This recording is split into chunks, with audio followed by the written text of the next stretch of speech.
Secara lembut, sebenarnya memaksa, Datuk menyuruh lelaki berdarah Tauhid duduk di tengah-tengah antara Datuk dan Pak Habib. Kemudian secara penuh diplomasi disuruh menjerit dengan sekuat hati, mendesak agar kedua-dua kawannya berhenti dari bertarung. Ternyata kali ini, agak sukar mengubah pendiriannya. Dia masih seperti tadi, mahu kedua-dua kawannya itu bertarung hingga salah seorang daripada mereka menemui maut. Sudah tentu cara itu tidak diperkenankan oleh Datuk dan Pak Habib. Hasrat lelaki berdarah Tauhid itu harus dihalang, artinya, Datuk dan Pak Habib mesti bertindak. Kalau tidak melakukan sesuatu yang berkesan, Datuk dan Pak Habib tetap menjadi mangsa permainan lelaki berdarah Tauhid itu. Walau apapun kerana yang dipersembahkan oleh lelaki berdarah Tauhid itu, Datuk dan Pak Habib tetap sabar melayaninya. Saya yang berada jauh ada kalanya naik darah dengan tingkah laku lelaki berdarah Tauhid.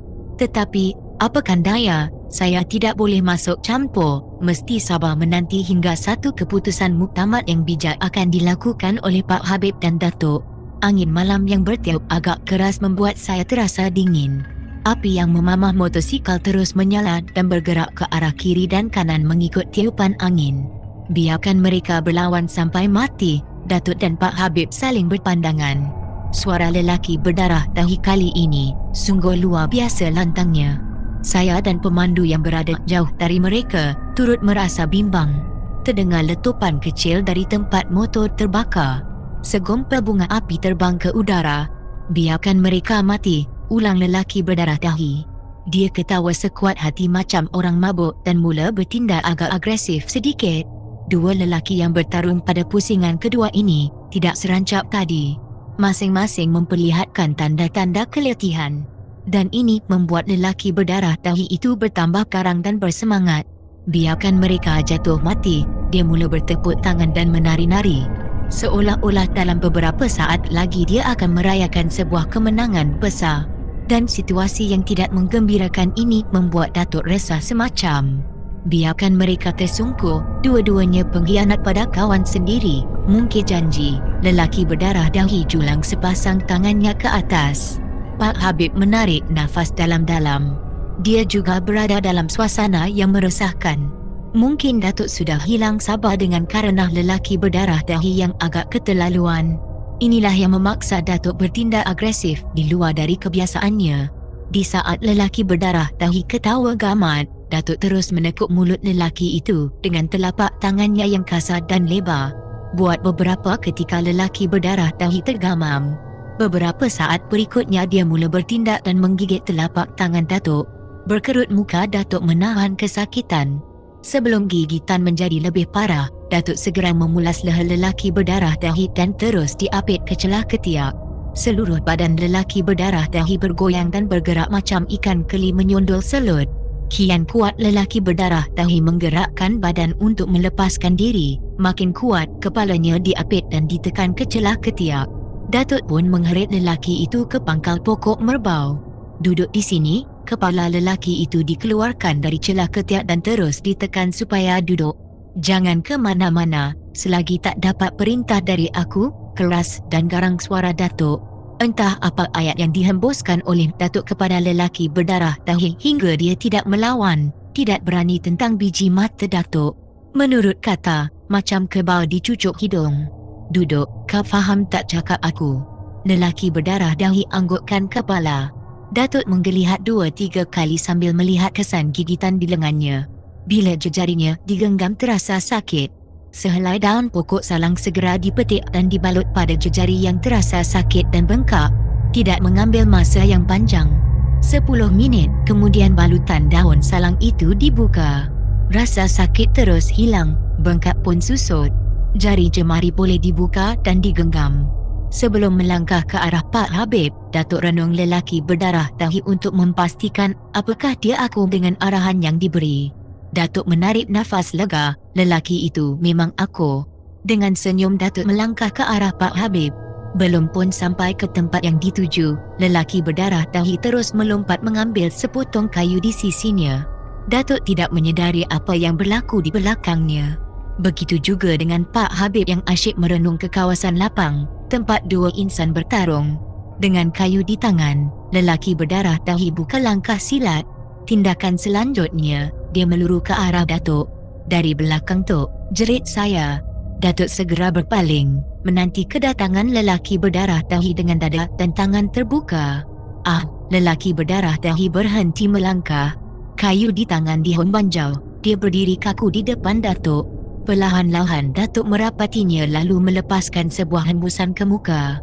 Lelaki berdarah dahi nampak lemah, jatuh perlahan-lahan di kaki Datuk dan terus tidur berdengkuk di situ. Datuk, kamu hebat, Tama. Itu komentar si pemandu setelah melihat apa yang dilakukan oleh Datuk pada lelaki berdarah dahi di depan matanya. Tama, apa kamu tidak mengambil ilmu daripadanya? Pertanyaan si pemandu saya jawab dengan gelengan kepala yang lemah. Aku mahu belajar dari Datuk kamu, Tama. Silakan, balas saya selamba. Aku bukan main-main, aku serius ni. Siapa kata kamu main-main? Aku merestuinya. Si pemandu mendengus. Saya tidak tahu apakah dengusan yang diluahkan itu membawa maksud kecewa atau sebaliknya. Tetapi apa yang pasti, dia amat mengagumi dengan kebolehan yang secara tidak sengaja diperlihatkan oleh Datuk di depan matanya. Cahaya api dari tempat motosikal terbakar mula beransur kurang. Kepulan asap hitam yang tebal bertukar menjadi nipis dan berwarna kelabu. Percikan bunga api yang halus hampir tidak kelihatan sama sekali. Tiupan angin malam masih tidak berubah, tetap keras. Dan dengkul lelaki berdarah dahi makin menjadi-jadi.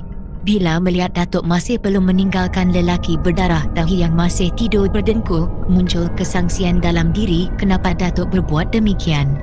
Aku harap kamu tidak akan mengulangi perbuatan yang tidak menguntungkan diri kamu, ujar Datuk pada lelaki yang masih berdengkul itu.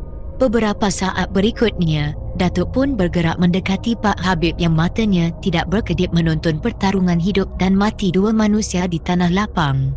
Orang yang bawa masalah sudah saya kunci, beritahu Datuk pada Pak Habib yang disambut dengan senyum hamba.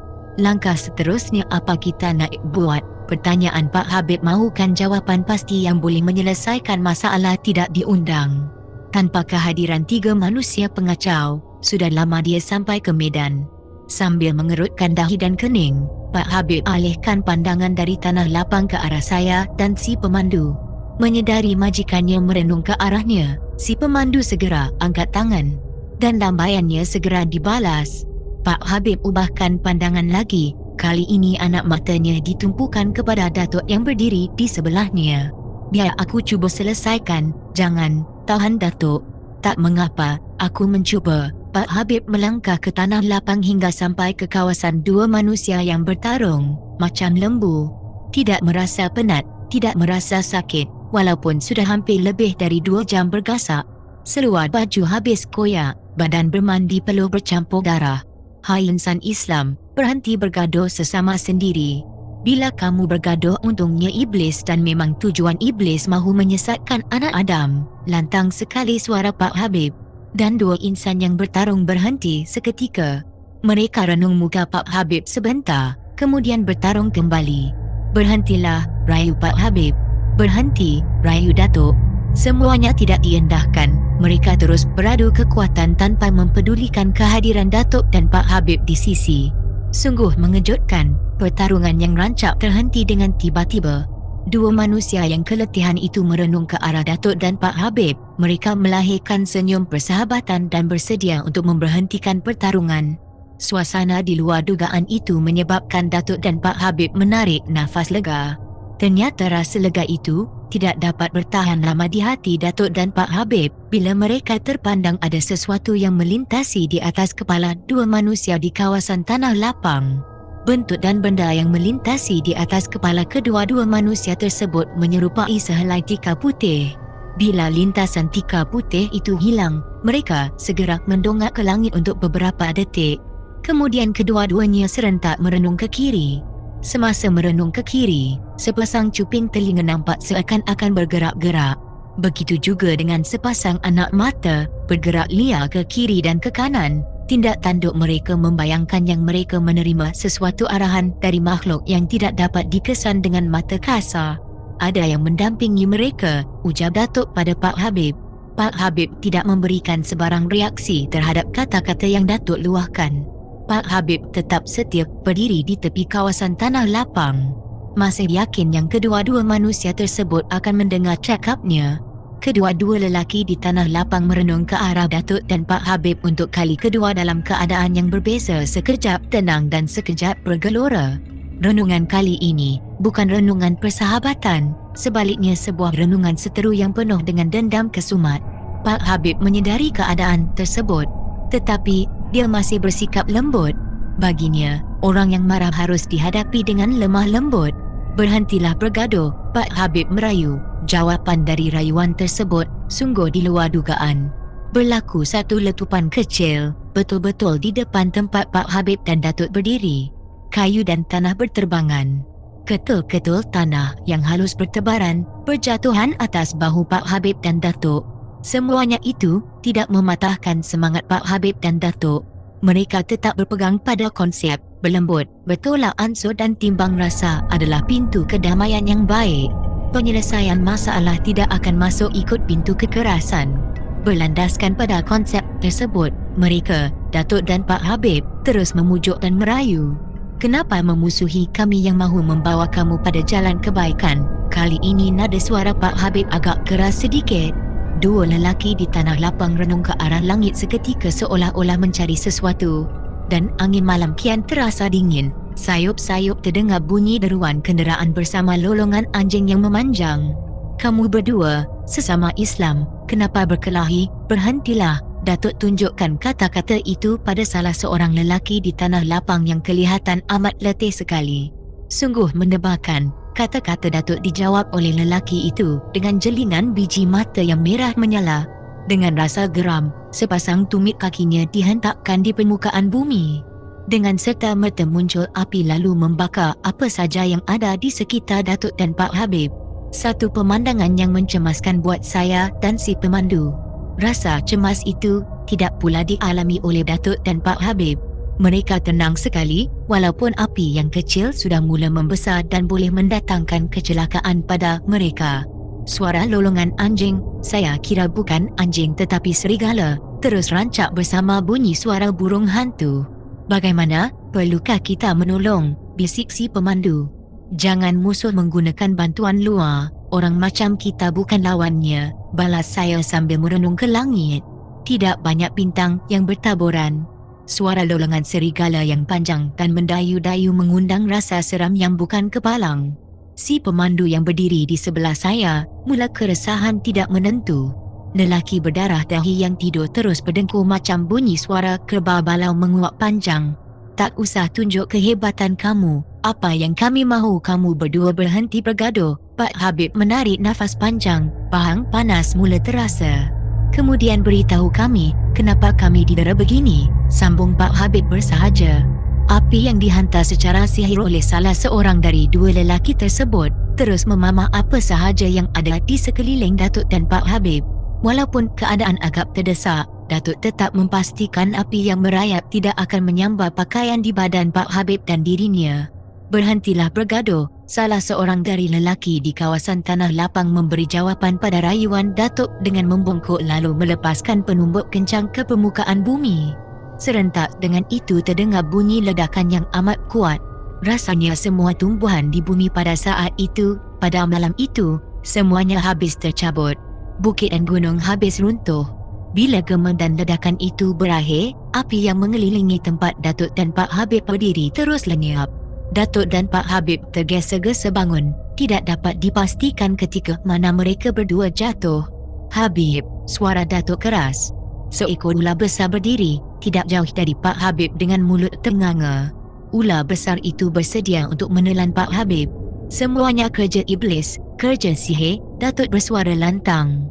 Pak Habib tidak menjawab tetapi memberikan isyarat dengan mengangkat kedua-dua belah tangannya macam orang mahu melakukan takbir. Datuk anggukkan kepala. Perlahan-lahan Pak Habib bergerak ke kanan 2 langkah, lepas itu bergerak ke belakang 2 langkah. Kerana langkahnya amat perlahan, pergerakan tidak dapat dikesan oleh ular besar yang berada di depannya. "Azan," terluar kata dari Datuk.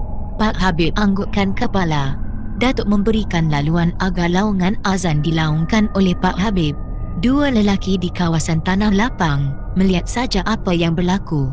Saya dan pemandu secara tidak sengaja terpandangkan sesuatu yang pelik datang bergolek ke arah kami. Bila diamat-amati, benda yang bergolek itu ialah bungkusan mayat. Kami jadi panik, tidak tahu apa yang harus dilakukan. Tama, jangan kelam kabut, tenang. Gunakan apa yang sudah aku ajarkan kepada kamu. Baca ayat-ayat pilihan dari Al-Quran. Tanpa menoleh ke arah saya, Datuk terus mengeluarkan kata-kata tersebut. Datuk, kamu melihat kamu dengan indera yang keenam, Tama. Si pemandu menyoal. Tak tahu, perkara semacam itu kerap aku lalui. Kamu cucu yang bertuah, nanti banyak ilmu yang bakal diturunkan kepada kamu. Usah banyak cakap, kita dalam bahaya. Syukur, ungkapan yang saya luahkan itu berjaya menutup mulut pemandu. Walaupun demikian, dia tetap resah. Benda putih yang bergolek itu kian menghampiri kami. Surah yang saya baca jadi tidak tentu.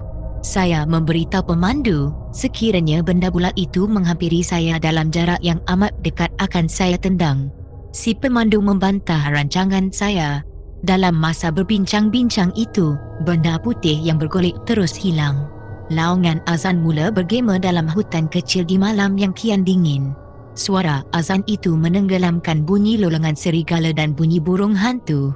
Malah, angin yang bertiup terhenti sama sekali. Sebab saja laungan azan berhenti, dua lelaki di tanah lapang rebah di bumi.